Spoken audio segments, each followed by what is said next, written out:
ஒவ்வொரு மண்டலங்களா பார்த்துட்டு இருக்கோம். இப்ப இன்னைக்கு பார்க்கக்கூடாது இனவிருத்தி மண்டலம், ரீப்ரொடக்டிவ் சிஸ்டம். இந்த ரீப்ரொடக்டிவ் சிஸ்டத்துடைய வேலை என்ன, இதோடைய ஃபங்க்ஷன் என்ன, அடுத்த ஜென்ரேஷனா கொடுக்கறது அப்படின்றதுதான் இதோடைய பதில். ஆனா அது மட்டும் கிடையாது, ஒட்டுமொத்த உடலையும் பாதுகாக்கிறது, ஒட்டுமொத்த செல்கள், நம்ம உடல்ல செல்கள் புதுப்பிக்கிறது பாத்தீங்களா, அதுவும் ரீப்ரொடக்டிவ் சிஸ்டம் தான் அந்த வேலையை செய்யும். ஒரு புது உயிரை உருவாக்குது.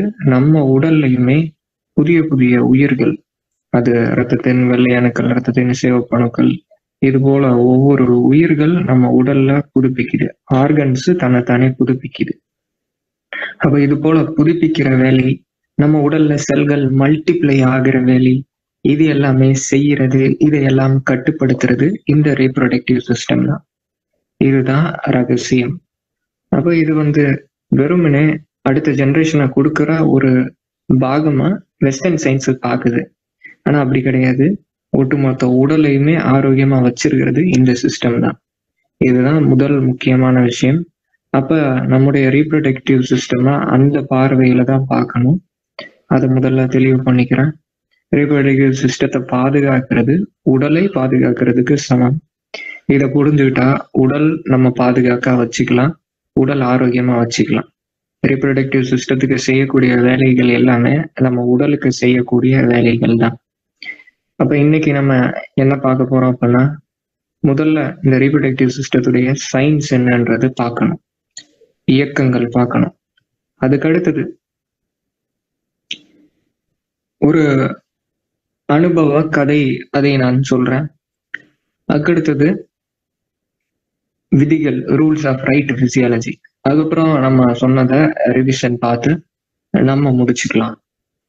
இப்ப சொல்லக்கூடிய விஷயங்கள் எல்லாமே கான்ட்ரவர்சியா தான் இருக்கும். இப்ப நான் இங்க சொல்றது கான்ட்ரவர்சி அப்படின்னா ஒவ்வொருத்தர் ஒவ்வொன்னு சொல்லுவாங்க. இப்ப நான் சொல்லக்கூடியது எல்லாமே நிறைய பேர் சொல்றதோட ஆப்போசிட்டா இருக்கும். அப்ப அந்த கான்ட்ரவர்சி, நீங்க முதல்ல இந்த உரை யார் யார் கேட்குறீங்களோ, இது வரைக்கும் இந்த சிஸ்டத்தை பத்தி என்னென்ன தெரியுமோ அதை எல்லாத்தையுமே விடுவிச்சிருங்க, ரிலீஸ் பண்ணிருங்க. நம்ம சுக்காகாரம் ஔஷதம் அப்படின்ற பேர்ல ரீப்ரொடக்டிவ் சிஸ்டம் அது சார்ந்த தொந்தரவுகள், இப்போ கர்ப்பப்பை, பிசிஓடி, பிசிஓஎஸ், ஃபைப்ராய்டிஸ், அதெல்லாமே ரொம்ப சாதாரணம். எண்டோமெட்ரியோசிஸ், மயோமெட்ரியோசிஸ், சாக்லேட் சிஸ்ட், அதுக்கப்புறம் விந்தணு குறைபாடு இருக்கிறது, எழுச்சி இல்லாம இருக்கிறது, இதை எல்லாமே டயட்டு, லைஃப் ஸ்டைல் சேஞ்சஸ், சரியான உணவு, life style changes, herbals. Herbals அப்படின்னா பெரிய பெரிய மருந்துகள் எல்லாமே கிடையாது, முறையான பச்சை மூலிகை, இது மூலமா முழுமையாக சரி பண்றோம். அப்ப இது எப்படி அப்படின்னா இந்த சயின்ஸ் புரிஞ்சுக்கிட்டதுதான். அப்ப கான்ட்ரவர்சி இருந்தாலும் எல்லா விஷயங்களையும் இது பற்றினது எல்லாத்தையுமே ஜீரோ ஆக்கிருங்க. நம்ம சொல்றது முதல்ல உள்வாங்கிக்கோங்க. உள்வாங்கி அதை அப்ளை பண்றப்ப அதுல இருக்கிற உண்மையை நமக்கு புரியும். சரி,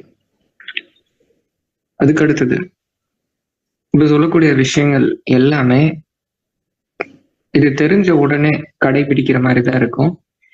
இதை அவசியமா கடைபிடிக்கணும். ஏன் கடைபிடிக்கணும் அப்படின்னா, இது ஒட்டுமொத்த உடலையுமே கட்டி காக்கும். இந்த ரீப்ரொடக்டிவ் சிஸ்டம் சரியா இருக்கிறப்பதான் மசில் எல்லாமே பெருசாகுது, growth ஆகுது. பாத்தீங்களா, ரீப்ரொடக்டிவ் சிஸ்டம் சரியா இருக்கிறப்ப அதிகமா நடக்கும். ஒரு வளர்ச்சி நடக்குதுனாலே ரீப்ரொடக்டிவ் சிஸ்டம் சரியா இருக்குன்னு அர்த்தம். அப்ப எந்த நிலையிலையும் இந்த வளர்ச்சி நடக்கணும்னா அதுக்கு ரீப்ரொடக்டிவ் சிஸ்டம் சரியா இருக்கணும். இது சொல்லக்கூடியது ரொம்ப சிம்பிளா இருக்கும். இதுதான் உடலுக்கு தேவை. இதை கடைபிடிச்சா பெரிய பெரிய வியாதிகள் எல்லாமே வராம போயிடும், வந்த வியாதிகள் குணமாகும். சரி, இப்ப நம்ம ஆரம்பிச்சிடலாம். அதுக்கு முன்னாடி ஒரு ட்ராப், ஒரு வலை, இந்த வலை வீசப்பட்டிருக்கிறது. இந்த வலையை பத்தி நான் சொல்றேன். இந்த வலை என்ன அப்படின்னா, இது ரொம்ப புத்திசாலித்தனமா, எதுனாலுமே சரி நம்ம கம்ப்ளைண்ட் பண்ணக்கூடாது, என்ன நடக்குது அப்படின்றத கவனிக்கணும். நம்மளுடைய மனசை ப்ரீ ஆக்குபைடா வச்சிருக்க கூடாது. நம்ம இப்ப இருக்கிறது கலியுகம். இப்போ கலியுகம் அப்படின்றது ரொம்ப ஈஸியா நமக்கு எல்லாமே கிடைக்கும். நாலேஜ், நம்ம ஸ்பிரிச்சுவல் ப்ராக்டிஸ் பண்ணா சீக்கிரமா மற்ற யுகங்கள் விட சீக்கிரமா அதை அட்டைன் பண்ண முடியும். ஒரு பணம் வரணும்னு விருப்பப்பட்டா சீக்கிரமா அதை பண்ண முடியும். ஆரோக்கியமா இருக்கணும்னு நினைச்சா சீக்கிரமா ஆரோக்கியமா ஆக்க முடியும். நோயை குணப்படுத்தணும் அப்படின்னா ரொம்ப வேகமா ஈஸியா செய்ய முடியும். அப்ப செய்யாம இருக்கிறதுக்கு இந்த ஆன்மீகத்துக்கு ஆப்போசிட்டா, கடவுளுக்கு ஆப்போசிட்டா இருக்கக்கூடிய ஃபோர்ஸஸ் என்ன பண்ணுது? அவங்களால எதுவுமே செய்ய முடியாது. அப்போ வலை வீசுது. வலை அப்படின்றது சரியான நாலேஜ் கிடைக்காம சரியான விஷயங்கள் செய்ய விடாம செய்யணும். அதுக்கு மனசை ப்ரீ ஆக்குபைடா வச்சிருக்க செய்யும். ப்ரீ ஆக்குபைடுனா நம்ம சிந்தனை வெளியே போகாம ஒரு வட்டத்துக்குள்ளேயே வச்சிருக்கிறதுக்கு அப்படியே ட்ரை பண்ணிட்டு இருப்பாங்க. வீடு விட்டா அப்படியே செல்போனு, டிவி, சீரியல், சினிமா இது மாதிரியே சுத்திட்டு இருக்கோம். அந்த வட்டத்தை விட்டு வெளியே போகாது. அப்ப இதுதான் அந்த ட்ராப்பு. இந்த ட்ராப் இன்னும் இப்ப டீப்பா இப்ப சொல்றேன். இப்ப முதல்ல இது நான் நிறைய முறை சொல்லியிருக்கிறேன். முதல்ல சிகரெட் வந்தப்ப, சிகரெட்டு டாக்டர்ஸ் பரிந்துரைக்கப்பட சிகரெட் அப்படின்றது விளம்பரம் பண்ணாங்க. இப்ப எப்படி பெப்சோடன்ட் டாக்டர்கள் பரிந்துரைக்கிற பிராண்ட் அப்படின்னு வருதா? அதே மாதிரி சிகரெட், இந்த சிகரெட்டை நீங்க அடிங்க, இந்த ஸ்மோக்கிங் பண்ணுங்க, இது நிறைய பயன்கள் கொடுக்கும் அப்படின்னு எல்லாமே வந்தது. ஸ்போர்ட்ஸ் ஸ்டார்ஸ் எல்லாமே சிகரெட்டு பயன்படுத்தினாங்க. அதை நியூஸ் பேப்பர்ல எல்லாம் பப்ளிஷ் ஆச்சு. சிகரெட்டுக்கு பயன்கள் உண்டு அப்படின்னு நியூஸ் பேப்பர்ல வந்தது பாருங்க.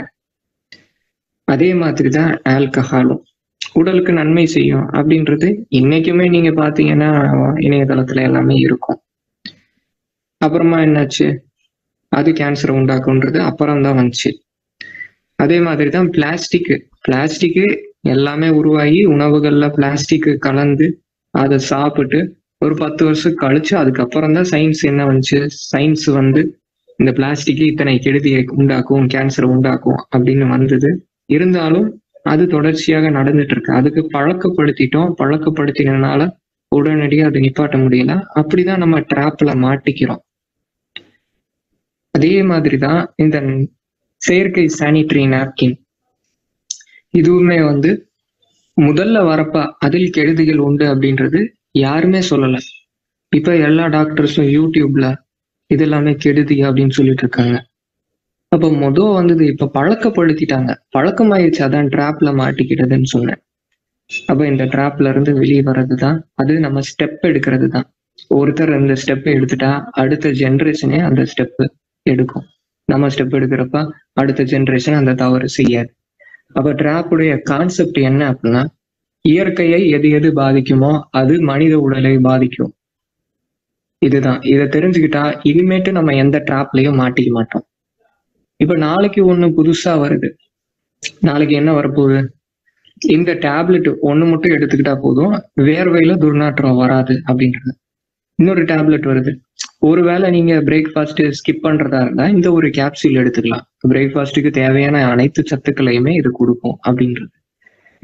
புதுசா வந்துட்டு இருக்கோம். ஆனா சயின்ஸ்ன்றது எப்ப மாறக்கூடியது. ரிசர்ச் எல்லாமே இன்னைக்கு நான் ஒரு ரிசர்ச் பண்றேன், எனக்கு ஒரு அவுட்புட் வருது, நாளைக்கு அதே இன்னொரு அவுட்புட்டா கொடுப்பாங்க. ரிசர்ச் அப்படின்றது மாறக்கூடியதுதான், சயின்ஸ் அப்படின்றது மாறக்கூடியதுதான். நமக்கு ஆரோக்கியமா இருக்கணும்னா ஆரோக்கியமா இருக்கிறவருடைய அனுபவங்கள் தெரிஞ்சுக்கணும், அதுல இருக்கிற அறிவியல் தெரிஞ்சுக்கணும், ஆழமா சிந்திச்சு கேள்வி ஞானம் நம்ம கிடைச்சு அதையே ஃபாலோ பண்ணணும். எப்ப இந்த ட்ராப் இதுல இருந்து வெளியே வரணும், அடுத்தபடி ட்ராப் மாட்டிக்க கூடாது அப்படின்னா, இப்போ உதாரணத்துக்கு இப்ப நம்ம பேஸ்ட் பயன்படுத்துறோம் அப்படின்றப்ப பேஸ்ட்டை வச்சு நம்ம பல்லு வளர்க்குறோம். இந்த பேஸ்ட் நம்ம துப்புறோம். ஒரு செடி இருக்கிற இடத்துல துப்புனா அந்த செடி வளராம போயிடும். அந்த இடத்துல எதுவுமே வளராது.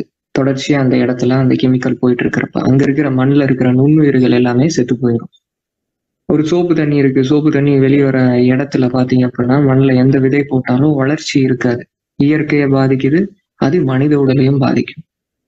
அப்போ ஒவ்வொரு விஷயங்கள் நம்ம பயன்படுத்துறது அதோடைய ஹிஸ்டரி தெரிஞ்சுக்கணும், அது எப்படி உருவாதுன்னு தெரிஞ்சுக்கணும், அது நன்மையா தீமையான்னு தெரிஞ்சுக்கணும். அப்ப இதெல்லாமே தெரிஞ்சுக்காம இருக்கிறதுக்கு தான் நம்ம மைண்டை ப்ரீ ஆக்குபைடா எப்பயுமே வச்சிருக்கிறாங்க. இதெல்லாம் யோசிக்க ஆரம்பிச்சுட்டா யாருமே தீமை செய்யக்கூடிய விஷயங்களை ஃபாலோ பண்ண மாட்டோம். நன்மை செய்யக்கூடிய உணவுகளை தயாரிக்கிறாங்க, நன்மை செய்யக்கூடிய ப்ராடக்ட்ஸ் நிறைய நல்ல உள்ளங்கள் தயாரிக்கிறாங்க.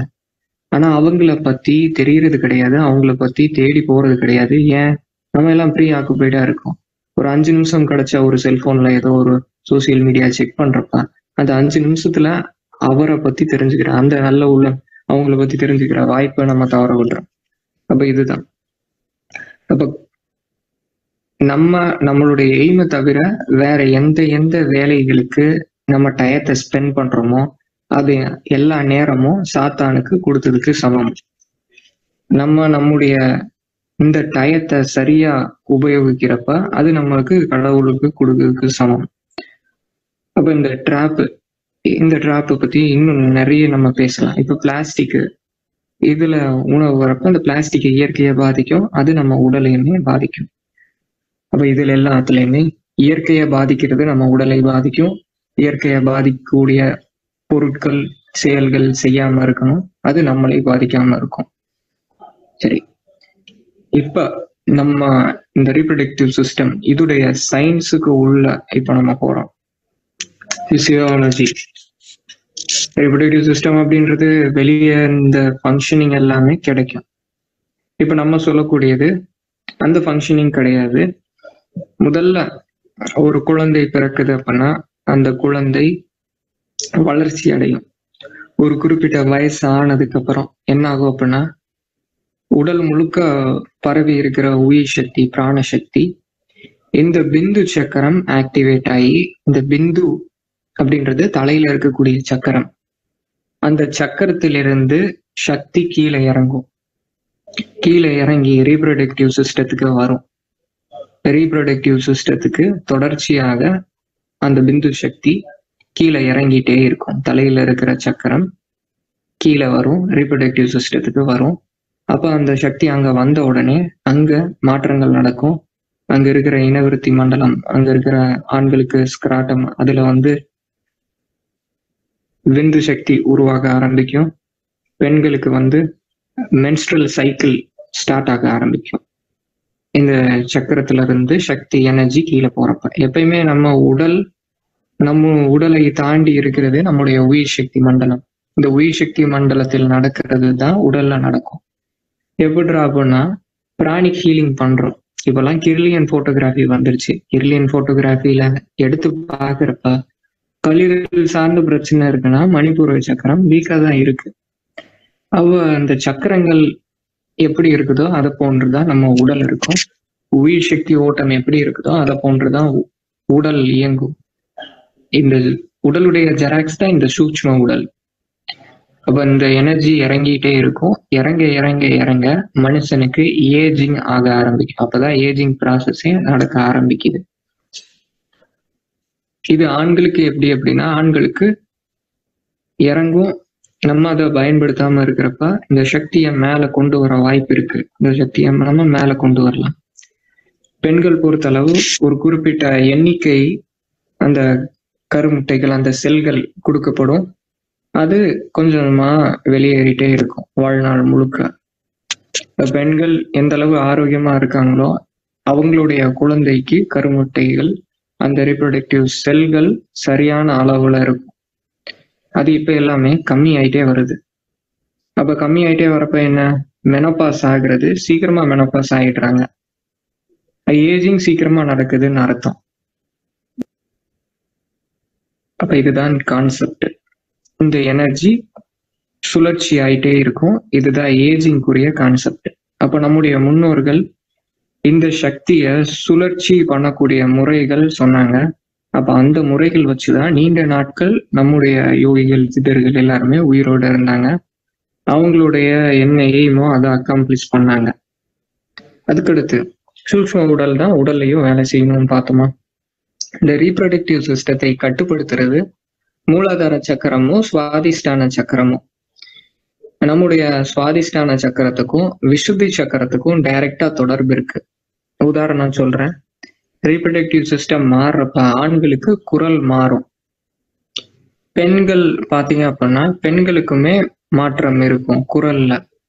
அப்ப அதனாலதான் ரீப்ரொடக்டிவ் சிஸ்டம் சரியா இருக்கா அப்படின்னு நம்ம பெண் பாக்குறப்ப ஸ்கேன் பண்ணி கொண்டு வாங்கன்னு சொல்றது கிடையாது. நம்ம முன்னோர்கள் பாட சொல்லுவாங்க.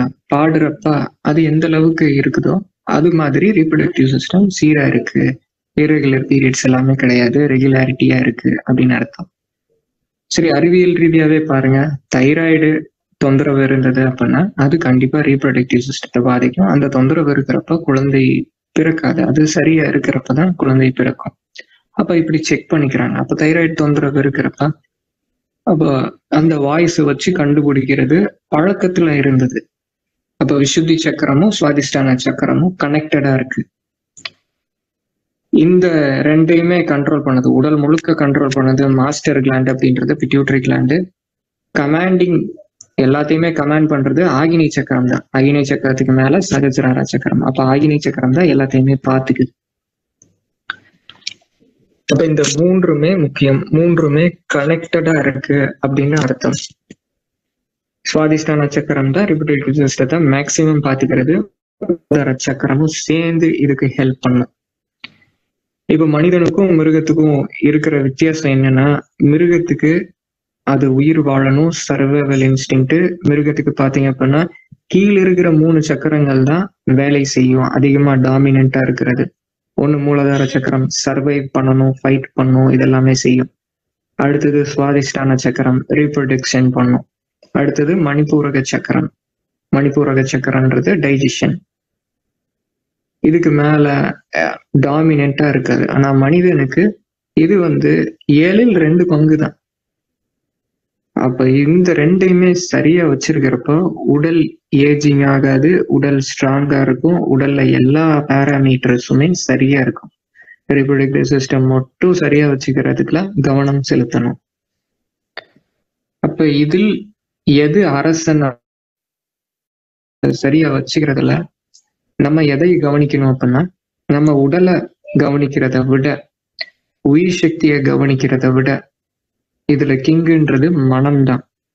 மனம் சரியா இருக்கிறப்ப இது சரியா இருக்கும். மனம்தான் உடல் உயிர் சக்தியை விட பலமானது. மனம்தான் தாக்கப்பட்டிருக்கு.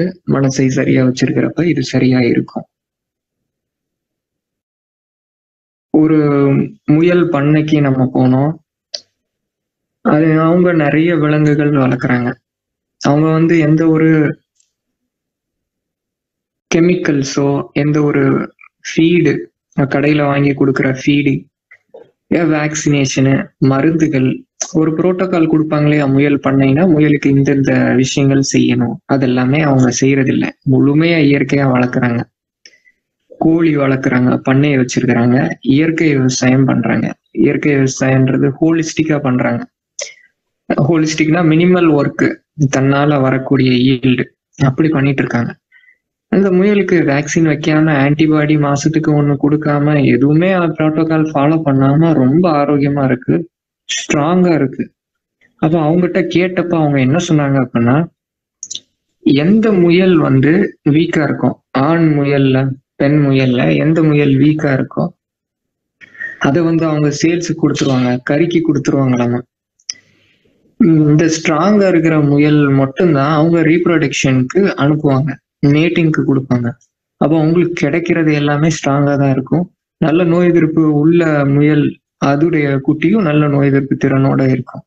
அப்ப அதை செலக்ட் பண்ணி அதை கவனிச்சு அவங்க செய்யறாங்க. இந்த ஒரு வேலை மட்டும்தாங்க நான் பண்றேன், மற்றபடி அது புல் எல்லாமே சாப்பிடுது, தோட்டத்துல உள்ளதை சாப்பிட்டு நல்லா இருக்கு அப்படின்றதுதான் அவங்க சொல்றாங்க.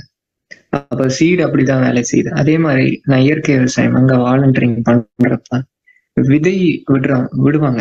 விடை விடுறது எப்படி விடுவாங்க அப்படின்னா, இப்போ ஒரு வெண்டைக்காய் செடி இருக்கு, மர வெண்டை இருக்கு, வெண்டைக்காயில எல்லாம் பல ரகம் இருக்கு. வாய்ப்பு கிடைக்கிறப்ப வானகம் போங்க, எல்லாருமே சூலூர் செஞ்சோலை அங்க போங்க, இயற்கை விவசாய பண்ணை எங்க இருக்கோ அங்க எல்லாமே போங்க. இயற்கை விவசாய நாட்டு விதைகள் அதை வாங்கி அதை மாடி தோட்டத்திலேயோ பக்கத்துல மண் இருக்கிற இடத்துல போடுங்க. இந்த வேலைகள் செய்யறதுக்கு ஆள் ரொம்ப கம்மி. இந்த உரை கேட்கிற எல்லாருமே அதை செய்யுங்க. மர வெண்டையெல்லாம் போட்டீங்க அப்படின்னா 6 மாசத்துக்கு 1 வருஷம் வரைக்கும் அதை ஈல்டு கொடுக்கக்கூடிய ரகங்கள் எல்லாமே இருக்கு.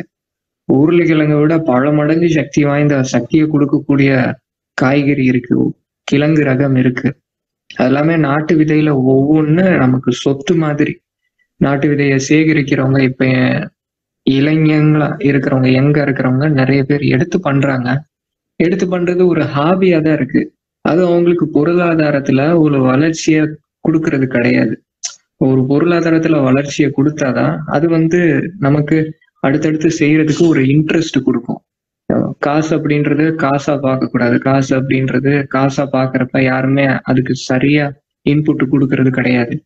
அதை பத்தின ஆப்போசிட் டைரக்ஷன்ல மைண்ட் வேலை செய்யும். காசு அப்படின்றத காசா பார்க்காம அதை டைம் எனர்ஜியா தான் பார்க்கணும். காசு இருக்கிறப்ப டைம் சேவ் ஆகும், கம்மியான நேரம், எனர்ஜி நம்ம ஈஸியா யூஸ் பண்ணிக்க முடியும்.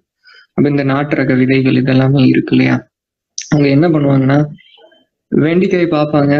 அதில் எந்த வெண்டிக்காயில பூச்சி தாக்குதல் கம்மியா இருக்கு, எந்த வெண்டிக்காயில நல்ல காய்ச்சி இருக்கு, அதுடைய விதை மட்டும் முத்த விட்டு எடுத்து அடுத்த ஜெனரேஷனுக்கு போடுவாங்க. அடுத்த ஜெனரேஷன் எல்லாமே ஆரோக்கியமா இருக்கும்.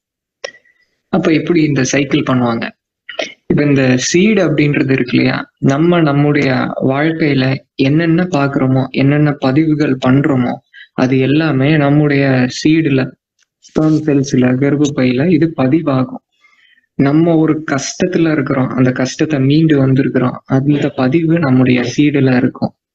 நம்ம யோகா பண்றோம், நல்ல நல்ல பயிற்சிகள் பண்றோம் அப்படின்னா அது அந்த சீடுல இருக்கும். அடுத்த குழந்தை அதை ஈஸியா செய்யும். அதனாலதான் ஜெனரேஷன் பை ஜெனரேஷன் மருத்துவம் பாக்குறவங்க ஜெனரேஷன் பை ஜெனரேஷன் அந்த மருத்துவமே பாக்குறப்ப ஈஸியா அந்த தொழில் வரும். இப்ப குஸ்தி பண்றவங்க அடுத்தடுத்து அந்த ஜெனரேஷன்லயே பண்றப்ப அவங்களுக்கு அந்த ஜீன்லயே அது இருக்கும், அது ரொம்ப ஈஸியா வரும். அப்ப இது மாதிரி இதுவும் ஒரு உதாரணம் தான் சொன்னேன். அது மாதிரி நம்ம லைஃப்ல பாக்குறது எல்லாமே அடுத்த ஜெனரேஷனுக்கு டிரான்ஸ்ஃபர் ஆகும். அப்ப இப்ப எல்லாமே குழந்தைகளை ரொம்ப ஈஸியா பெட்ல படுக்க வைக்கிறது, ஏசில படுக்க வைக்கிறது, வெயில காட்டாம இருக்கிறது, ஒரு மைக்ரோ ஆர்கானிசத்துக்கு எக்ஸ்போஸ் ஆகாம இருக்கிறது, இப்படி ரொம்ப சாஃப்டான ஒரு சர்க்கிள்ல வளர்க்குறப்ப அந்த டிரான்ஸ்ஃபர் நடக்காது. வெளியே வரப்ப அவங்களுக்கு ஈஸியா நோய் தொற்று பாதிக்கப்படும்.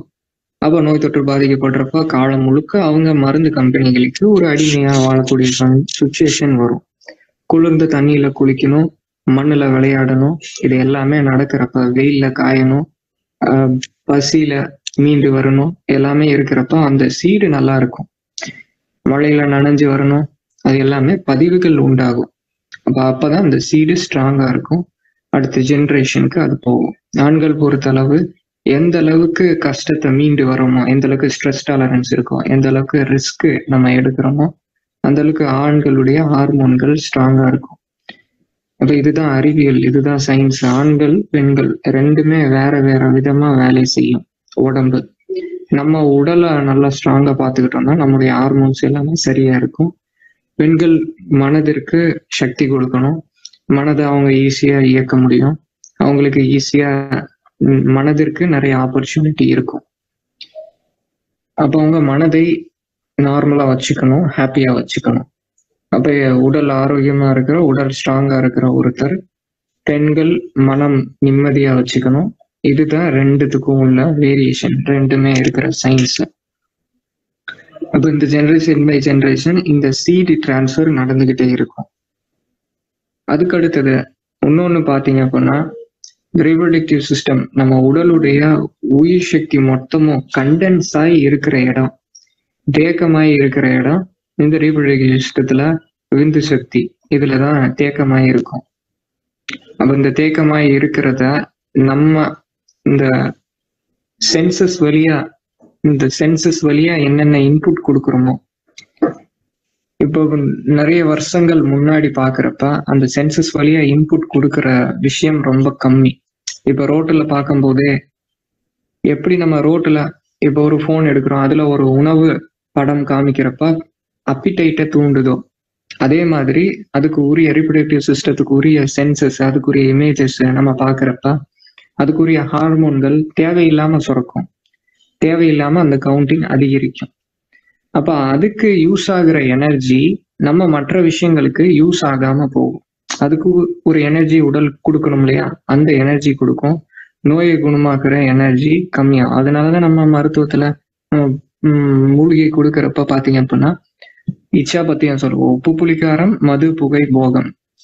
எதுக்காக தேவையில்லாம நீங்க போகம் பண்ணிட்டு எனர்ஜியை வீணாக்குறது? அப்ப இந்த நோய் குணமாகிற வரை கூடாது, அதுக்கப்புறம் நீங்க செய்யலாம் அப்படின்னு சொல்லுவோம். அப்ப இந்த சென்சரி இன்புட் எந்த அளவுக்கு குறைக்கிறோமோ அந்த எனர்ஜி மற்ற விஷயங்களுக்கு நம்ம யூஸ் பண்ணிக்க முடியும். யார் யாரு லைஃப்ல பெரிய அளவுல இருக்காங்களோ எல்லாருமே பார்த்தா இந்த விஷயத்த கடைபிடிச்சிருப்பாங்க. எல்லாருமே பார்த்தா நோ ஃபேப், அதுக்கப்புறம் பிரம்மச்சரியம், இதை கடைபிடிச்சிருப்பாங்க. அப்ப அவங்க அந்த எனர்ஜியை அவங்களுடைய பிசினஸ்ல போடுறாங்க, அவங்களுடைய வேற வளர்ச்சிகள்ல போடுறாங்க, உடல் பயிற்சியில போடுறாங்க, ஸ்போர்ட்ஸ்ல போடுறாங்க. அவங்கதான் நம்பர் 1ல இருக்காங்க. அப்ப இந்த எனர்ஜியை யூட்டிலைஸ் பண்ணிக்கிறதுக்கு பேரு தான் பிரம்மச்சரியம். இப்போ அந்த உணவுடைய படம் பாக்குறோம், பசி தூண்டப்பட்டிருக்கு. இப்ப நம்ம உணவு கொடுக்காம இருந்தா அது பாதிப்பு, உடலுக்கு பாதிப்பு. அதுவே அந்த படமே நம்ம பார்க்கலாம், அந்த உணவுடைய படமே நம்ம பார்க்கலாம் அப்படின்றப்ப அந்த எனர்ஜி பசியா உண்டாகாது, அப்ப அது பாதிப்பு ஏற்படுத்தாது. இது எல்லாமே ரெகுலேட்டரி சிஸ்டத்துல உள்ள சயின்ஸ். இப்ப அடுத்தது இப்ப பாத்தீங்க அப்படின்னா, நான் உடல் பயிற்சி இந்த களரி போயிட்டு என்னுடைய ஆசான் என்ன சொல்லுவார் அப்படின்னா, இப்ப 100 வாட்டி நீங்க செய்யறீங்க, நாங்கெல்லாம் செய்யறப்ப 500 முறை செய்வோம், 500 செஞ்சாதான் எங்களை விடுவாங்க, இல்லைன்னா விடவே மாட்டாங்க. அப்போ அவர்கிட்ட பேசுறப்ப அவர் என்ன சொல்லுவாரு, காலையில 4 மணி ஆரம்பிச்சா 8 மணி வரைக்கும் பயிற்சி பண்ணுவோம் அப்படின்னு சொல்லுவாங்க. இப்ப எல்லாமே அரை மணி நேரம் பயிற்சி பண்றதே ரொம்ப கஷ்டம். முன்னாடி மாதிரி யாருமே பண்றதே இல்லை பயிற்சி. போறப்ப போக போக போக அடுத்தடுத்த ஜெனரேஷன்ல எபிலிட்டி, உடலுக்கு உண்டான எபிலிட்டி ரொம்ப கம்மி ஆயிட்டு தான் வருது. இதுல இன்னொன்னு கவனிக்கிறது என்ன அப்படின்னா, நான் மனம்தான் கிங்குன்னு சொன்னேன்னா, அவங்க எல்லாருமே வெறும் நீராகாரம் கிடைக்கிறத சாப்பிட்டு இல்ல சாப்பிடாம இருந்து கூட ஸ்கூலுக்கு போகாம வேலை எதுவும் செய்யாம வேலைகள் செஞ்சுட்டு கிடைக்கிறத சாப்பிட்டு அப்படி பயிற்சி செஞ்சு நம்மளோட நல்ல ஆரோக்கியமா இருந்தாங்க. இப்போ உணவு எல்லாமே இருக்கு, எல்லாருமே மேக்சிமம் அவங்கள கம்பேர் பண்றப்ப அந்த பாவர்ட்டி கண்டிஷன் எல்லாமே மாறி இருக்கு. ஆனா உடல் வலிமை கம்மியா தான் இருக்கு. அப்ப மனம், இந்த மூலாதார சக்கரம், இதுதான் பயம். பயம் எவ்வளவு கம்மியா இருக்கோ, தைரியம் எவ்வளவு ஜாஸ்தியா இருக்கோ, அது ரீப்ரொடக்டிவ் சிஸ்டத்தை ஸ்ட்ராங்கா வச்சிருக்கோம், பலமா வச்சிருக்கோம். நம்ம ட்ரெடிஷ்னல் ஃபிட்னஸ் யூனிவர்ஸ் அப்படின்ற வகுப்புகள் நம்ம எடுக்கிறோம். அதுல பாக்குறப்ப நிறைய பேர் சேருவாங்க, நானும் பார்த்துக்கிட்டே இருக்கிறேன். குழந்தைகள் சேர்றாங்க, இளம் வயதினர்கள் சேர்றாங்க. அவங்க எல்லாம் பார்த்தா வயதானவங்க கம்பேர் பண்றப்ப வயதானவங்க நிறைய நேரம் எல்லா ஆசனமும் மெயின்டைன் பண்றாங்க, நிறைய சுற்றுகள் செய்ய முடியுது. குழந்தைகளால இளம் வயசுல இருக்கிறவங்க செய்ய முடியறது இல்லை. நான் கூகுள் மீட்ல எல்லாருமே பாக்குறேன், வயசு அதிகமா இருக்கிறவங்க தான் செய்யறாங்களே. கம்மியா இருக்கிறவங்க 30 வயசு 20 வயசுல இருக்கிறவங்க பயிற்சியை செய்யவே முடிய மாட்டேங்குது. அதை ஆச்சரியமா பார்த்துட்டு இருக்கிறேன். அப்ப இது மாதிரிதான் போக போக போக கம்மி ஆயிட்டே போகுது. முன்னாடி இருந்த இந்த ஸ்பெர்ம் செல்ஸ் எல்லாமே அதிகம், இப்ப இருக்கிற மனிதர்களுக்கு கம்மி. முன்னாடி இருந்தவங்களுக்கு டெஸ்டாஸ்டிரான் அதிகம், இப்ப இருக்கிறவங்களுக்கு கம்மி. இதுதான் இப்ப நடக்கிறது. அடுத்தபடியா ரூல்ஸ். சரி, இப்ப இதெல்லாம் நடக்குதுன்னு பார்த்துருக்கிறோம். இப்ப இந்த ரூல்ஸ் என்ன பண்ணா இந்த ஃபங்க்ஷனிங் மீண்டும் சரியா நடக்கும் அப்படின்றத இப்ப நம்ம பார்க்கலாம். நோட் பண்ணிக்கிறதுனா நோட் பண்ணிக்கோங்க, கேள்விகள் வர்றது நோட் பண்ணி வச்சுக்கோங்க. கேள்வி பதில் செஷன்ல நம்ம அதை பார்க்கலாம்.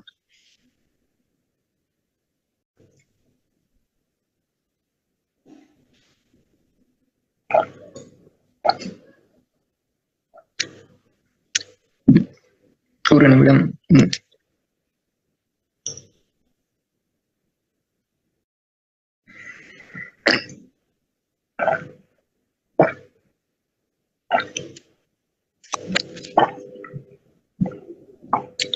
சரி,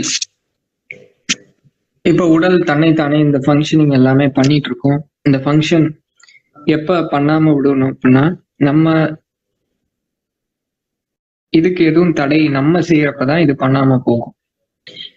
அதுதான் Hippocrates, father of modern medicine, do no harm first, முதல்ல நீ நல்லது செய்யலைனாலும் பரவாயில்ல, தீமை செய்யக்கூடாது. அதான் டூ நோ ஹார்ம். அப்ப என்னென்ன தீமைகள் நம்ம செய்யறோம்? இதுல முதலாவது, இப்ப ஆண்களுக்கு ஸ்கிராட்டம், இந்த விதைப்பை உடலுக்கு வெளியே இருக்கும். ஏன் வெளியே இருக்கு? டெம்பரேச்சர் கம்மியா தேவைப்படுது. அப்ப அது வெளியே இருக்கு.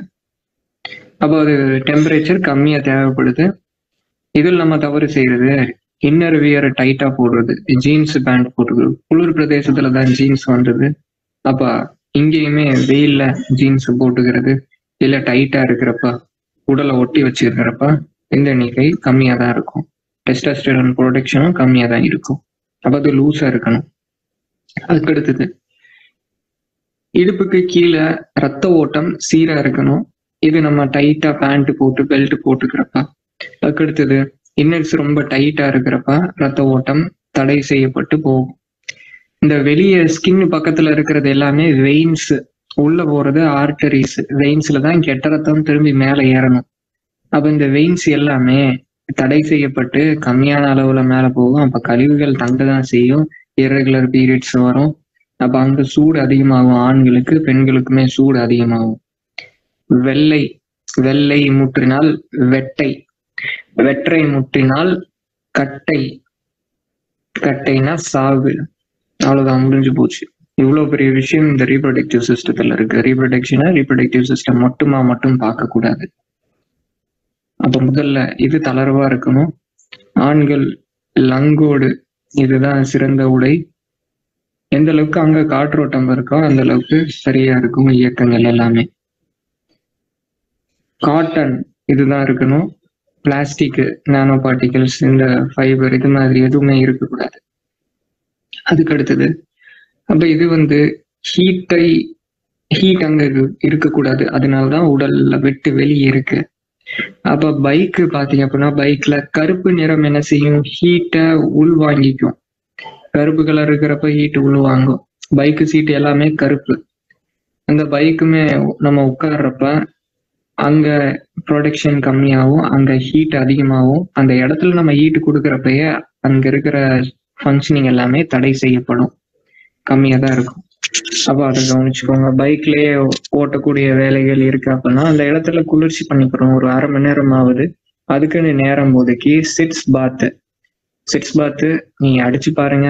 அது மெத்தட் நீங்க வீட்லயே செஞ்சுக்கலாம். அதுல நீங்க இருக்கணும். அதுக்கு அடுத்தது பாத்தீங்க அப்படின்னா, உட்காரும் நிலை. உடலை கவனிங்க. நம்ம முன்னோர்கள் கொடுத்துருக்காங்க, சமணங்கால் போட்டு உட்கார்ந்து பாருங்க. இந்த ஸ்கிராட்டம் விதைப்பை மேல இருக்கும், கீழே தரையில டச் ஆகாது. சோஃபால உட்காருங்க. சோஃபா அவங்க பயங்கரமா யோசிச்சு பண்ணிருக்காங்களா என்னன்றது தெரியல. அதோடைய ஸ்ட்ரக்சர் பாத்தீங்க அப்படின்னா, நம்ம முதுகு, இடுப்பு பகுதி, அந்த பட்டெக்ஸ் எல்லாமே கீழே இருக்கும், தொடை எல்லாமே மேல இருக்கிற மாதிரி இருக்கும். அப்ப அப்படி இருக்கிறப்ப அந்த ஸ்கிராட்டம் விதை பகுதி மேல ஏறிக்கும். அங்க சரியான டெம்பரேச்சர் இருக்காது. இது உடலை பாதிக்கும். அப்போ சமணங்கால் போட்டு உட்காரணும் எப்பயுமே. இல்ல வஜ்ராசனத்துல உட்காந்துக்கலாம், அது ரொம்ப சிறப்பு. அந்த இடத்துல காற்று போகக்கூடிய மாதிரி இருக்கணும். உட்கார்ந்தே வேலை செய்யற வேலை இருந்தாலும் சேருடைய ஸ்ட்ரக்சர் சரியா இருக்கிற மாதிரி பாத்துக்கோங்க. கரெக்டா 90 டிகிரி இருக்கணும், அது மாதிரி பாத்துக்கோங்க. அதுக்கு அடுத்தது, அந்த சேர்ல காற்றோட்டம் இருக்கணும். பிளாஸ்டிக் எல்லாமே கூடாது. இந்த வலை வச்சிருக்கோம் இல்லையா, அது மாதிரி இருக்கிறது பயன்படுத்திக்கலாம். மேக்சிமம் சுகாசனம் இல்ல வஜ்ராசனத்துல உட்கார்றது தான் பெஸ்ட். அதுக்கு அடுத்தது, கழிவு வெளியேறப்ப இயற்கை சானிட்டரி நாப்கின் இதுதான் பயன்படுத்தணும். செயற்கையானது பயன்படுத்தக்கூடாது. நம்ம இந்த ரீப்ரொடக்டிவ் சிஸ்டம் வழியாக காற்று வெளியேறிட்டு இருக்கும், சூடு எப்பயுமே வெளியேறிட்டு தான் இருக்கும். அப்ப கழிவுகள் வெளியேறப்ப இது எல்லாமே வெளியேறும். இதுதான் முதல்ல வெளியேறும். இது வெளியேறிட்டு தான் அப்புறமா கழிவுகள் வெளியேறும். இப்ப நம்ம மலம் கழிக்கிறதுக்கு உட்கார்றப்ப என்ன ஆகுது? கேஸ் வெளியே போகும், அதுக்கப்புறம் மலம் வெளியேறும். வயிற்றுல கேஸ் இருந்தது அப்படின்னா அதுதான் அந்த கேஸ் தான் முதல்ல வெளியேறும். அப்ப சூடான காத்து தான் முதல்ல வெளியேறும். அப்ப இந்த செயற்கை சானிட்டரி நாப்கின் இதை பயன்படுத்துறப்ப என்ன ஆகும்? இந்த காற்றே உள்ள போகாது, வெளியவும் வராது. அப்ப காற்றே வெளியே போகாதே, அப்ப எப்படி உள்ள இருக்கிற கழிவுகள் வெளியே வரும்? உடல் ட்ரை பண்ணி பார்க்கும், அதால முடியாது. அதுக்கப்புறம் கர்ப்பப்பையிலேயே அது தங்கி இருக்கும் கழிவு. 2 மாசம் இருந்தாலும் ஆக மாட்டேங்குது. 6 மாசம் ஆயிடுச்சு. அப்ப ஸ்கேன் பண்ணி பாக்குறப்ப கழிவு இருக்கும். சிம்பிள் கான்செப்ட் பாருங்க. இதை மாத்துறப்ப அந்த விஷயங்கள் எல்லாமே சரியாகும். அதுக்கடுத்து 2வது உஷ்ணம். உஷ்ணம் தான் இனவிருத்தி மண்டலத்துடைய எதிரி. இந்த உஷ்ணத்தை தவிர்க்கிறதுக்கு தான் இந்த மெத்தட் எல்லாமே நம்ம சொன்னோம். இது எல்லாமே உடலை உஷ்ணப்படுத்தக்கூடியது. அப்ப உடல் உஷ்ணத்தை சரி பண்ணணும். உடல் உஷ்ணம் எப்பப்ப அதிகமாகும்? நம்ம இரவு சரியா தூக்கம் இல்லாம இருக்கிறப்ப, இரவு சீக்கிரமா தூங்காம இருக்கிறப்ப, உடலை தளர்வா வச்சிருக்காம இருக்கிறப்ப, ரிலாக்ஸேட்டிவ் பிராக்டிசஸ் இல்லாம இருக்கிறப்ப, கண்டினியூஸா நம்ம வேலையிலேயே தொடர்ச்சியா இருக்கிறப்ப, கண்டினியூஸா வேலையிலேயே இருந்தாலும் ரிலாக்ஸா அந்த வேலைகள் செய்யணும். எப்பயுமே ஸ்ட்ரெஸ்லயே இருக்கக்கூடாது. அதான் ஸ்ட்ரெஸ் டாலரன்ஸ் அது இருக்கணும். அப்போ உடல் உஷ்ணமாகும். இந்த உஷ்ணத்தை டோட்டலா சரி பண்ணிக்கிறதுக்கு நம்ம குளத்துல, ஆறுகள்ல தினசரி குளிப்போம். தினசரி குளியல்கள் இருக்கு. குளிர்ந்த தண்ணீரை வச்சு குளிப்போம். அப்போ அந்த மாதிரி டெய்லி குளிக்கணும். குளிக்காம இருக்கிறப்ப உஷ்ணம் அதிகரிச்சுட்டே போகும். அப்போ உஷ்ணத்தை சரி செய்யறது, எண்ணெய் தேய்ச்சி குளிக்கிறது, தலையில எண்ணெய் வைக்கிறது, சுடு சாதத்துல நல்லெண்ணெய் ஊத்தி சாப்பிடுறது, நாட்டு பசு நெய் எடுத்துக்கிறது, உடல் பயிற்சி பண்ணி வேர்வைய வெளியேற்றுறது, இது மாதிரியான செயல்கள் எல்லாத்தையுமே நம்ம செய்யணும். அப்ப ஹீட்டு இதை கம்மி பண்ணணும். அதுக்கு அடுத்தது ரீப்ரொடக்டிவ் சிஸ்டத்துக்கு தேவை இந்த உயிர் சக்தி திரவம். இது திரவம். அப்ப திரவத்துக்கு தேவை நம்ம உடலுக்கு தண்ணீர். தண்ணீர் கொடுக்கலாம் அப்படின்னா அந்த திரவம் வற்றி போயிடும், காஞ்சி போயிடும், அந்த எண்ணிக்கை இருக்காது. அப்ப தண்ணீர் எப்பப்ப தாகம் எடுக்குதோ அப்ப எல்லாமே தண்ணி குடிக்கணும். இது ஒரு ரூல். யூரின் போயிட்டு வந்த உடனே தண்ணீர் குடிக்கணும். இன்னொரு ரூல், காலையில் எழுந்திருச்ச உடனே தண்ணீர் குடிக்கணும். 3வது ரூல். அதுக்கடுத்தது 4வது, மலம் கழிச்சு வந்த உடனே தண்ணீர் குடிக்கணும். 4வது ரூல். உணவு சாப்பிட்டவுடன் தண்ணி குடிக்க கூடாது. சாப்பாடு நல்ல உமிழ்நீரோட கலந்து சாப்பிடணும். உணவு சாப்பிட்டு 1.5 மணி நேரம் கழிச்சு தண்ணி குடிக்கணும். அப்ப இயக்கங்கள் சீரா இருக்கும். டைஜஷன் சம்பந்தப்பட்ட பிரச்சனை எல்லாமே சாப்பிட்டு 1.5 மணி நேரம் கழிச்சு நல்லா தண்ணி குடிங்க. அப்ப அந்த இயக்கங்கள் எல்லாமே சீரா இருக்கும். காலையில மலம் நல்லா கழியும். அப்ப இது எல்லாமே தண்ணீர் குடிக்கக்கூடியதுக்கு ரூல்ஸ். உணவு எடுக்கிறதுக்கு 3/4 மணி நேரம் 1 மணி நேரம் முன்னாடி தண்ணி குடிக்கணும். உணவில் பழங்கள் அதிகமா சேர்த்துக்கணும். பச்சை காய்கறிகள் அதிகமா சேர்த்துக்கணும். காய்கறிகள் அதிகமாக சேர்த்துக்கணும். அப்ப நீர் உடலில் சரியா இருக்கும். இது சம்பந்தப்பட்ட தொந்தரவுகள் வராது. அதுக்கடுத்தது இரவு சீக்கிரமா தூங்கணும், காலை சீக்கிரமா எந்திரிக்கணும். இது ரெண்டும் சரியா இருக்கிறப்ப ரீப்ரொடக்டிவ் சிஸ்டம் சரியா இருக்கும். எப்படின்னா சர்க்கேடியன் ரிதம் சரியா இது வச்சிருக்கும். அப்ப இது சரியா இருக்கும். அதுக்கடுத்தது ரெகுலாரிட்டி இருக்கணும். ஆண்கள் அப்படின்றப்ப எப்பயுமே ஆப்போசிட், பெண்களுக்கு ஆப்போசிட். அப்போ உடல் பயிற்சி அதிகமா செய்யணும். ரிஸ்க் டேக்கிங் பிஹேவியர், கம்பீட் பண்றப்ப, போட்டி போடுறப்ப டெஸ்டோஸ்டெரான் அளவு அதிகமாகும். நம்முடைய எனர்ஜி எல்லாமே அதிகரிக்கும். அப்ப எப்பயுமே எல்லா விஷயத்திலுமே போட்டி போட்டுக்கிற மாதிரி இருக்கணும். இவரை விட நான் சிறந்து செய்யணும் அப்படின்றது நம்ம தொடர்ச்சியா செய்யறப்ப, இல்ல நேற்று இருந்ததை விட இன்னைக்கு பெட்டரா இருக்கணும் அப்படின்றப்ப எப்பயுமே இந்த ஹார்மோன்களுடைய அளவு அதிகரிச்சுட்டே இருக்கும். ஸ்ட்ராங்கா ஃபீல் பண்ண முடியும். பெண்கள் அப்படின்றப்ப ரெகுலாரிட்டி இருக்கணும். ரெகுலாரிட்டி அப்படின்றது காலையில் இந்த நேரத்துல எந்திரிக்கிறது. இந்த ரெகுலாரிட்டி நம்ம கரெக்டா வச்சிருக்கிறப்ப பீரியட்ஸ் எல்லாமே இர்ரெகுலர் ஆகாது, ரெகுலரா தான் இருக்கும்.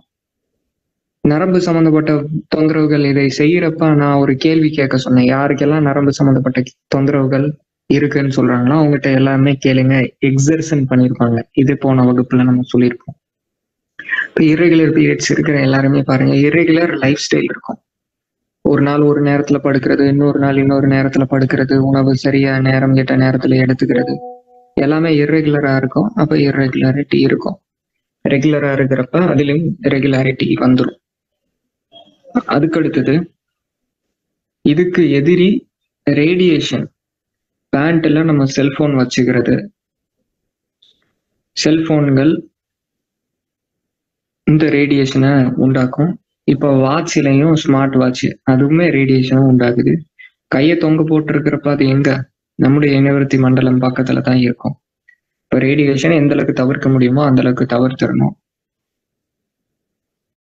எர்த்திங் பண்ணணும். எர்த்திங் அப்படின்றது மண் தரையில நடக்கணும். நடக்கிறப்ப இந்த உடலுக்கு தேவையில்லாத ரேடியேஷன் எல்லாமே நம்மளுடைய எர்த்து இதை வாங்கிக்கும். மண் தரையில தான் இருக்கணும்.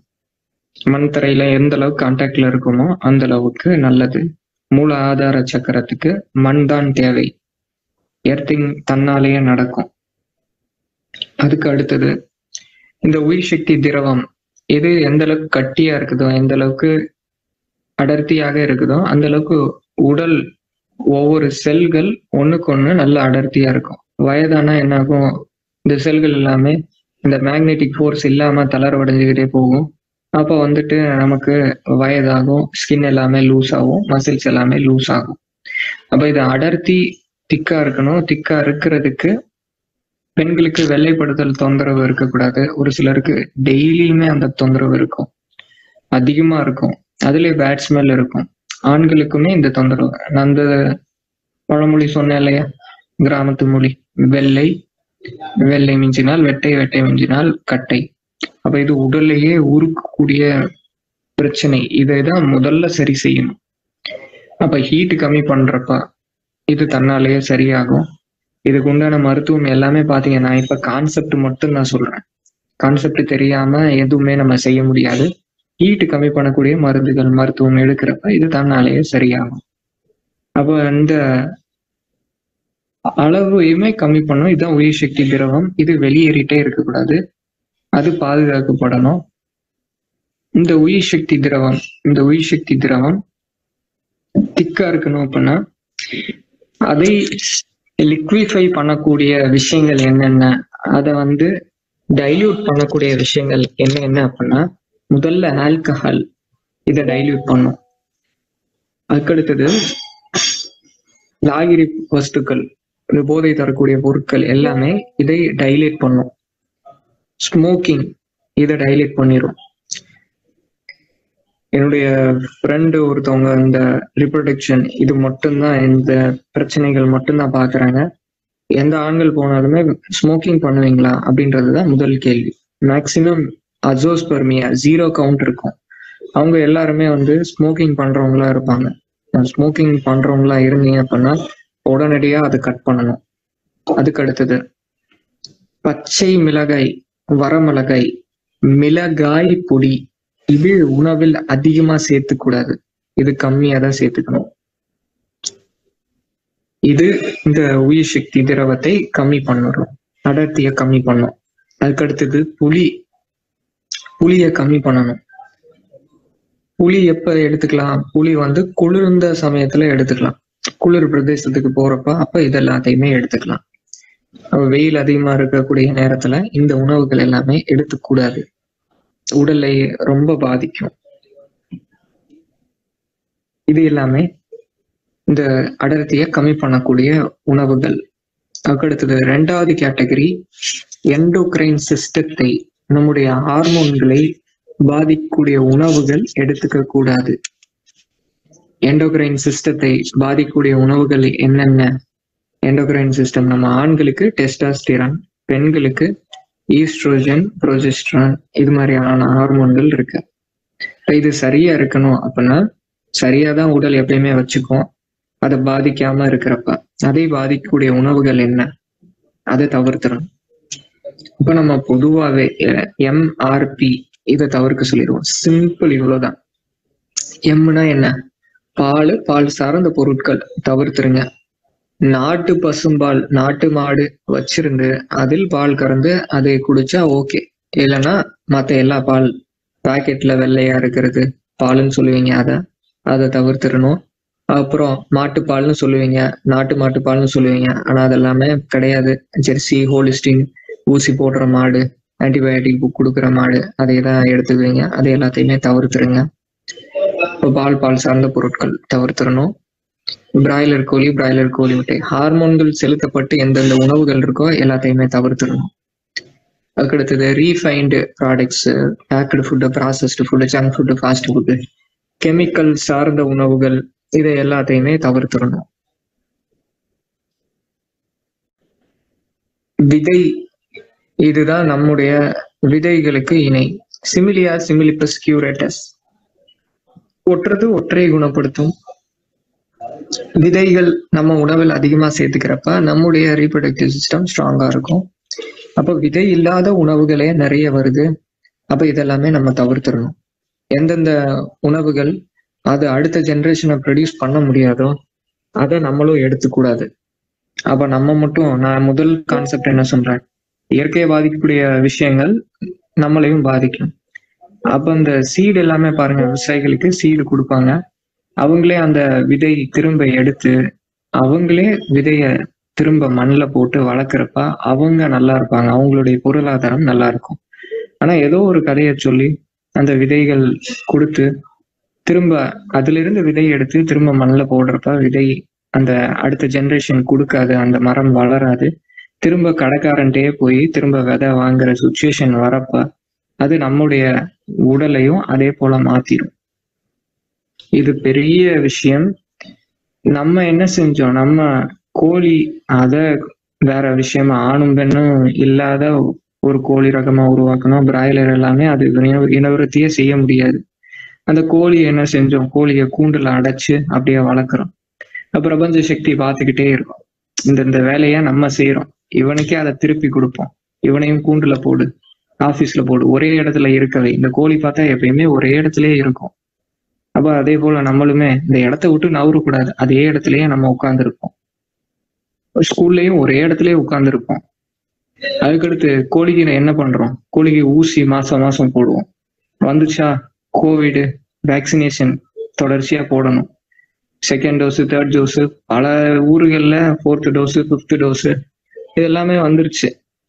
அப்ப இது எல்லாமே இருக்கு.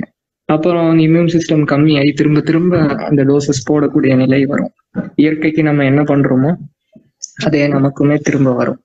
இதுல இருந்து தப்பிக்கிறது ரொம்ப ஈஸி. இயற்கையை சரியா பார்த்துக்கிட்டாலே நம்ம உடல் கரெக்டா இருக்கும், ஸ்ட்ராங்கா இருக்கும். இயற்கையை ஸ்ட்ரெங்தன் பண்ணக்கூடிய வேலைகள் செய்யணும்.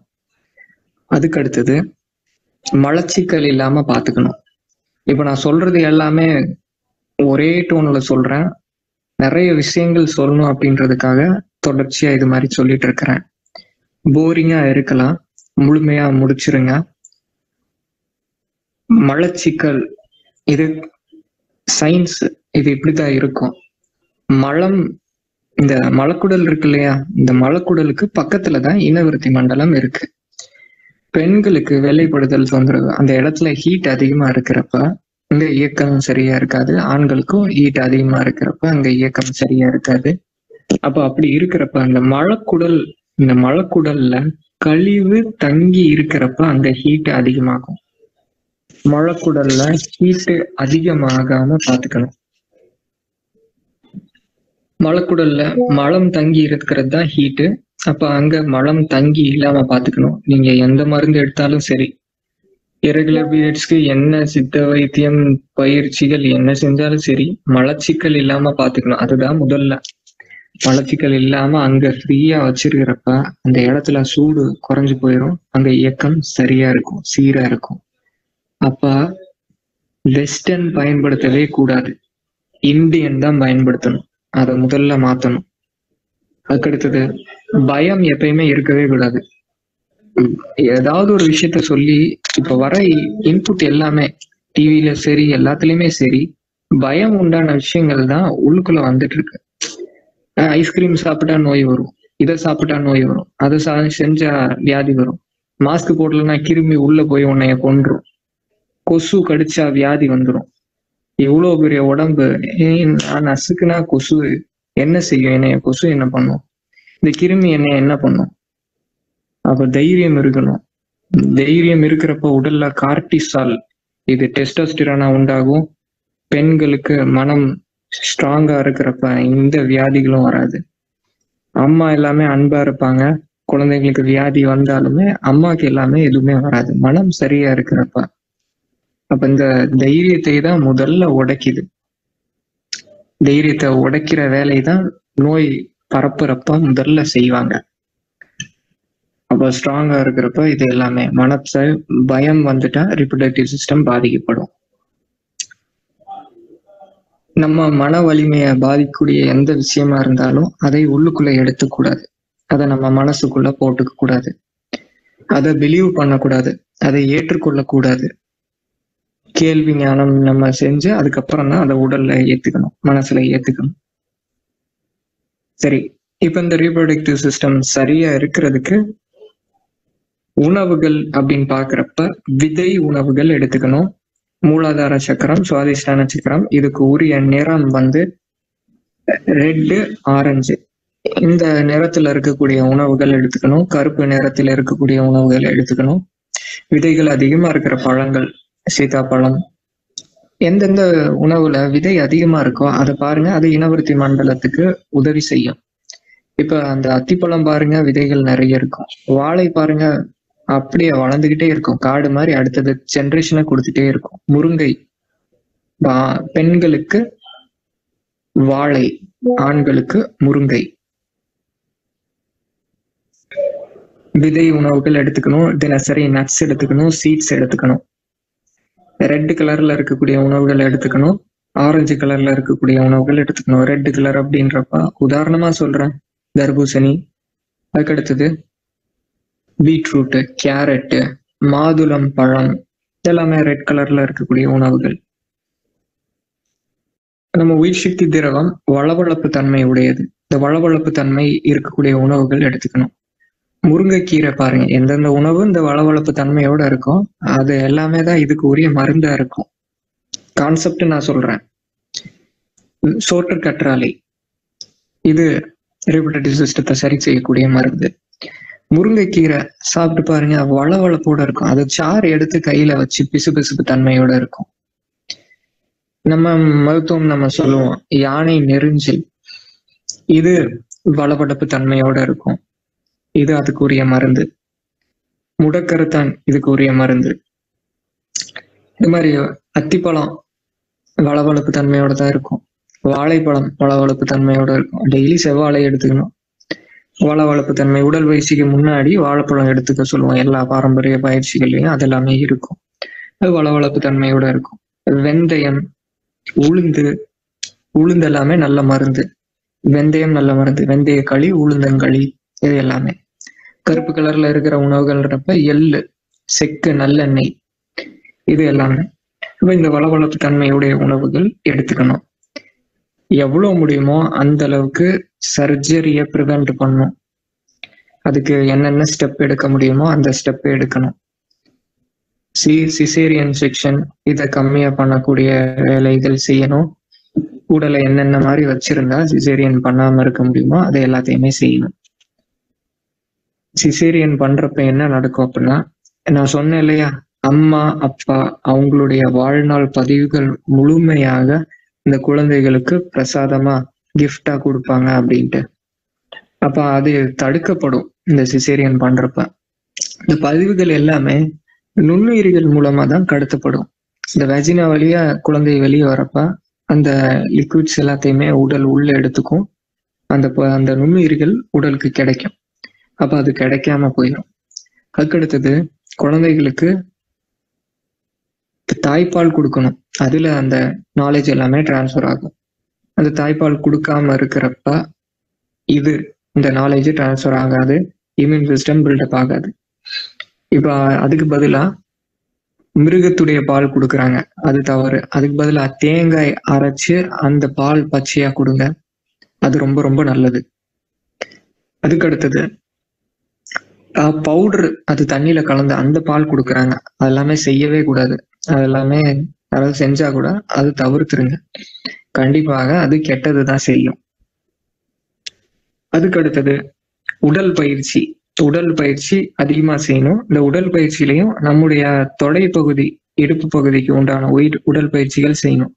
எல்லாருமே உடல் பயிற்சி அப்படின்னா வாக்கிங் போவாங்க, இந்த கையில வெயிட் தூக்குறது, ஷோல்டர்ஸ்க்கு வெயிட் கொடுக்கறது, வயிறு குறைக்கிற பயிற்சிகள் இதுல கவனம் செலுத்துவாங்க. ஆனா தொடை பகுதிக்கு, இடுப்பு பகுதிக்கு அதிகமா பயிற்சி பண்ண மாட்டாங்க. அப்ப இந்த பகுதிகளுக்கு பயிற்சி அதிகமா செய்யணும். இந்த சர்ஜரி அப்படின்றது சிசேரியன் மட்டும் கிடையாது. ஃபேமிலி பிளானிங், அடுத்தது இந்த கருத்தடைக்கான சர்ஜரிகள், இது எல்லாத்தையுமே தவிர்க்கணும்.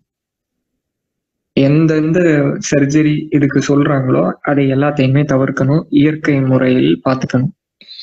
வெயில், இதுதான் ரீப்ரொடக்டிவ் சிஸ்டத்துக்கு பலப்படுத்தக்கூடிய மருந்து.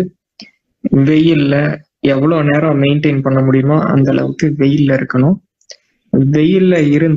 வெயிலில் வரக்கூடிய சத்துக்கள் நம்ம உடல் எடுத்துக்கணும் அப்படின்னா, உடலுக்கு சத்துக்கள் இருந்தாதான் வெயில்ல இருந்து நம்ம உடல் விட்டமின் D3 ப்ரொடியூஸ் பண்ணும். அப்போ உணவுல கவனம் செலுத்தணும். இந்த உணவு அப்படின்னு பாக்குறப்ப பேலன்ஸ் டயட் அப்படின்றது புரோட்டீன், ஃபேட், கார்போஹைட்ரேட் எல்லாமே சொல்லுவாங்க. ஃபைபர் தான் இதுல முக்கியம். ஃபைபர் அதிகமா இருக்கிற உணவை எடுத்துக்கணும். அப்ப நுண்ணுயிர் பெருக்கம் சரியா இருக்கும். அப்ப உடலே கேட்கும். இந்த நுண்ணுயிர்கள் தான் மூளைய கட்டுப்படுத்துறது. நுண்ணுயிர்கள் தான் செகண்ட் பிரெயின் குடல்ல இருக்கும்.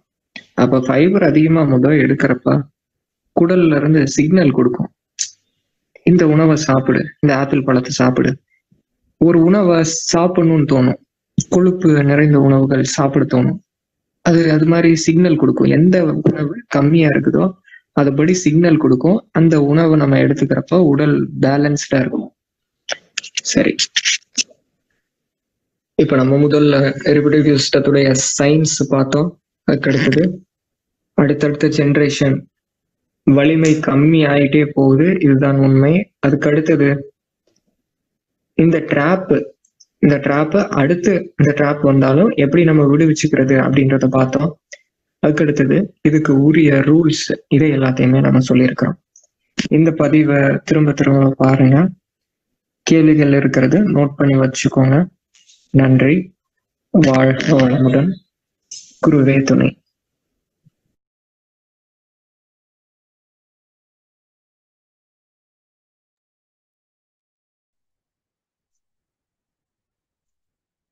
வாழ்க